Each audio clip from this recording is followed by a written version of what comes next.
Welcome into Soda City Living. We're at Fern Studio today on Divine Street in Columbia, where you can find all kinds of amazing creations. Founder Sarah is here with us. Thanks so much for having us. Yeah, thank you for coming. As you can see, there's a lot of color behind us here. So tell us a little bit about the style of floral design that you guys do. Yes, so we are a neighborhood florist in Columbia, but we really emphasize more of the garden style design, what that looks like is we use a lot of different types of flowers and really emphasize our local products from our local farmers here in Columbia. Yeah, so a lot of amazing flowers right here. What are some of your favorites on this table? Do you have any? Well, it's always the ones that are grown locally. Those are always the most beautiful, starting with these like gorgeous poppies.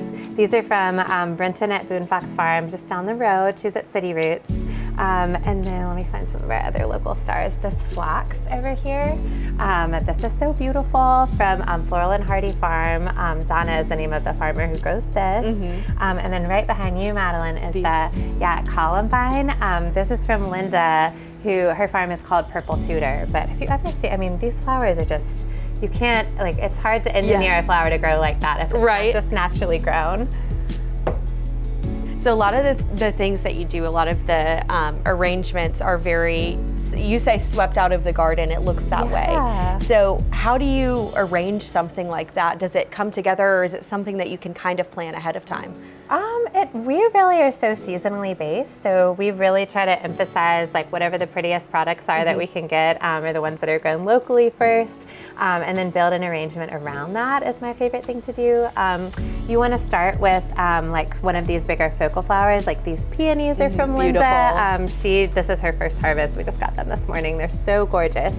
But some of the bigger flowers, like even like roses, if you're just buying grocery store flowers, like you want to use those bigger focal point flowers in your arrangement first, and then kind of build your arrangement out from that with some of the more like wispier things. Yeah, definitely love the wispy look and just letting things fall, like you say, like as they would in nature. Exactly. So how did Fern get started?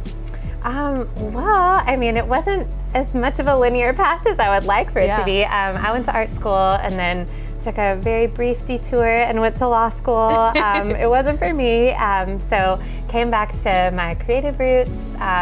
Actually did a wedding for a friend who actually owns the bridal store across the street now, which is crazy, but she convinced me to do her wedding, and I took a couple workshops and figured out that it really was where my heart is, and people kept calling. It was kind of word of mouth at first, and then about a decade later, after we were just doing weddings, opened a full service flower shop in 2020, and so now we do deliveries and pickups and small events, prom corsages, like all sorts of things. Wow, so you still do weddings. We do. When it comes to weddings, I'm sure your designs look a lot different than what you might typically see at a wedding. Are there any trends that you kind of like to go with, any color specific for weddings? Yeah, I mean, like I said, we really love to emphasize the season. So I always tell our brides, like, if you give us kind of loose inspiration and maybe a few things that are your favorite, but give us the freedom to get what we can get for the week of your wedding, like that is when you really get the most beautiful flowers. As far as trends go, I mean, one of my favorite trends actually that we're seeing is like around the wedding cake, so that we can do these like beautiful, it's like a kind of a natural garden. It almost looks like a halo around the wedding cake. That's one of our favorite things we've been creating a lot lately.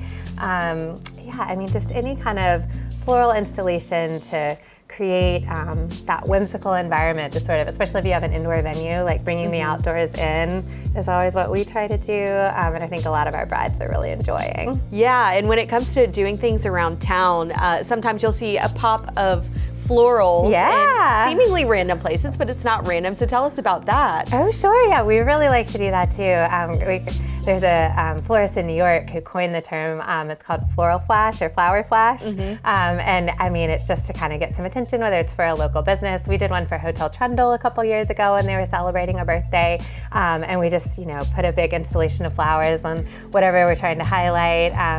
Lewis Miller is the name of the florist in New York who does it. He'll do it in trash cans sometimes. It's it's just really fun kind of to get, you know, you to pause and think about whatever it is you're looking at and emphasizing beautiful flowers too. Really, really neat. So if someone is interested in putting together their own arrangement in your kind of style and maybe getting some advice, they can do that here at your studio. Yeah, well, yes, absolutely. Our designers are here to help you if you can just walk in. We're open 6 days a week.